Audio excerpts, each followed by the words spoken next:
तो फाइनली हमारी पटना से दार्जिलिंग की ट्रेन आ गई है। ये है महानंदा एक्सप्रेस। हम लोग इसी से जाने वाले हैं। तो हम लोग के एरिया से डायरेक्ट ट्रेन नहीं चलता, तो इसीलिए हम लोग को सोनभद्र से आना पड़ा पटना, और पटना से जाएंगे हम लोग दार्जिलिंग। तो मेरा बहुत ज़्यादा मन था फर्स्ट एसी क्लास देखने का। तो मैंने सोचा कि चलो आज खुद भी देखते हैं और आपको भी दिखाते हैं कि ट्रेन का फर्स्ट एसी क्लास कैसा होता है। क्योंकि जब जेब में टिकट नहीं रहती ना, तो हिम्मत भी नहीं पड़ता है कि फर्स्ट एसी क्लास या कोई भी क्लास में ना जाने का, मतलब जिस क्लास की ट्रेन की टिकट ना हो, मेरा तो मन ही नहीं करता कि कैसे हम उस पर कदम रखें। लेकिन आज ना मेरा नहीं था, लेकिन भैया भाभी का था, तो मैंने सोचा चलो उनके टिकट के बिहाफ पे ना हम आपको दिखाते हैं फर्स्ट एसी क्लास ट्रेन का कैसा होता है। तो जहाँ तक मैंने सोचा था कि फर्स्ट एसी क्लास ऐसा होगा वैसा होगा, भाई साहब वहाँ पे जब मैं पहुंची ना, तो मैंने सोचा यार ये फर्स्ट एसी क्लास है। मतलब उतना ज़्यादा वो नहीं था कि फर्स्ट एसी क्लास बहुत वो अच्छा होता है, बहुत वैसा होता है, ऐसा कुछ भी नहीं था।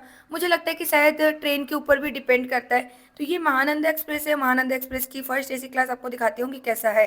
तो यहाँ पे ना भैया भाभी को एक पूरा खूफी मिल गया है, एक रूम टाइप का, जिसमें आप अंदर से दरवाज़ा भी लगा सकते हैं।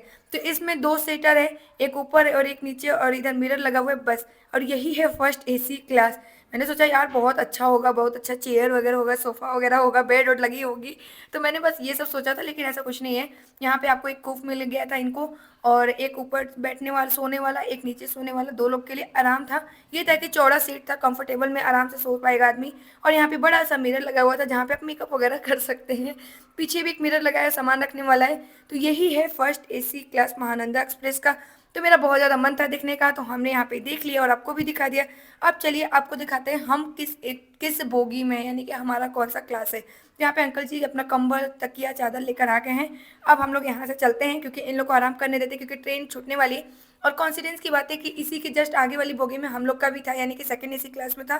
तो चलो अब आपको दिखाते हैं सेकेंड एसी क्लास कैसा है। और यहाँ पे देख सकते हो ट्रेन भी छूट गई है। तो हम लोग ट्रेन के अंदर ही अंदर से चलेंगे सेकेंड एसी क्लास में। तो हम लोग आ गए हैं सेकेंड एसी क्लास में, और ये देख सकते हो सब लोग अंधेरा करके बैठे हुए हैं। तो यहाँ का सेकेंड एसी क्लास भी मुझे उतना खास नहीं लगा। बस जैसे नॉर्मल सीट रहता है बस वैसे ही सीट था। बस यहाँ पे जैसे स्लीपर में थ्री थ्री चेयर टाइप का होता है ना, ऊपर नीचे मिडिल अपर और लोअर। यहाँ पे केवल टू टू रहता है, मतलब अपर और लोअर रहता है, और बाकी साइड चेयर रहता है, बस यही रहता है। तो यहाँ पे देवर देवरानी का आगे वाले सीट में मिला था, मेरा साइड लोअर मिला था। तो हम और बाबू मिलके सोते हैं। यहाँ पे देवरानी जी भी अपना सीट पे बैठ गई। और ये है सेकंड एसी क्लास। तो चलिए अब हम लोग रेस्ट करते हैं, क्योंकि रात के 1:30-2 बज गया है। सबको अपनी अपनी सीट मिल गई है। तो चलिए मिलते हैं आपसे सुबह। अब प्रतीक्षा क्या कर रही हो? गला की शिकाई कर रहे हैं। चलो करो करो। अब यहाँ से 1 घंटा दूर है बस। अभी कहाँ पे रुका है? आउटर में रुका है क्या? आउटर में कैसा ब्लॉक है, शायद कोई ट्रेन आ रही है। छोटी बड़ा हो गया। ए मिलसू बंसो, कहाँ पे हो? कहाँ जा रही हो बता दो। कहाँ जा रही हो? रिवील कर दी। बंसू बंसू कहाँ? तेरा काम मैं यहाँ हूँ। तुम वहाँ हो?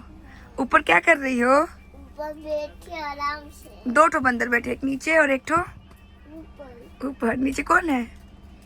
वो मेरी बहन है। कौन है? वो मेरी बहन बहन का नाम क्या है? रिया। रिया। चाची लगना भूल गई। रिया भाभी। पल भर में इसके रिश्ते बदलते हैं। भाभी और फिर और क्या है थोड़ा सा डांस करके दिखा दो, बैठे बैठे रिया चाची। डांस करके दिखा दो, बैठे बैठे डांस करो, चाची भी है। बैठे बैठे डांस करो।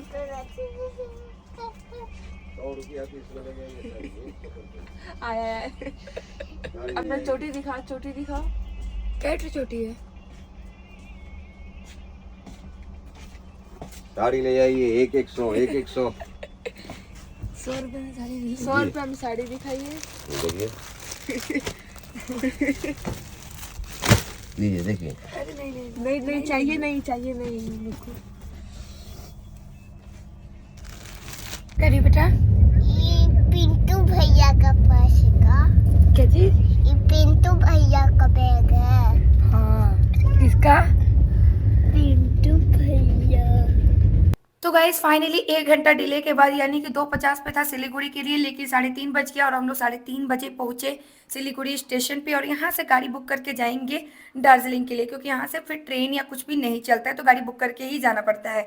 फिर यहाँ पे एक छोटी सी बच्ची थी जो रात भर इतना ज़्यादा रो रही थी क्योंकि इसके पेट में हो गया था गैस और इसका पेट पूरा हो गया था टाइट और बहुत ज़्यादा रो रही थी। तो मुझे भी देखा नहीं गया तो मैं गई और 10 मिनट तक मतलब कम से कम इसके पीठ पे इतना ज़्यादा रफ की ना कि इसका गैस थोड़ा सा इसको रिलीज़ मिला, बहुत ज़्यादा आराम मिला, ये शांति से सो पाई। तो मैं तो बहुत ज़्यादा डर गई थी, बच्ची बहुत ज़्यादा रो रही थी। फिर फाइनली इन लोग भी अपने घर आ गए तो हमको उनसे मिले। अब हम लोग यहाँ से चलते हैं, स्टेशन से बाहर निकलते हैं और फिर वहाँ से गाड़ी वाड़ी बुक करेंगे, फिर जाएंगे दार्जिलिंग। और ये लो, ये भैया भाभी का अनोखा प्यार, इसे तो कैप्चर करना बनता था, है ना।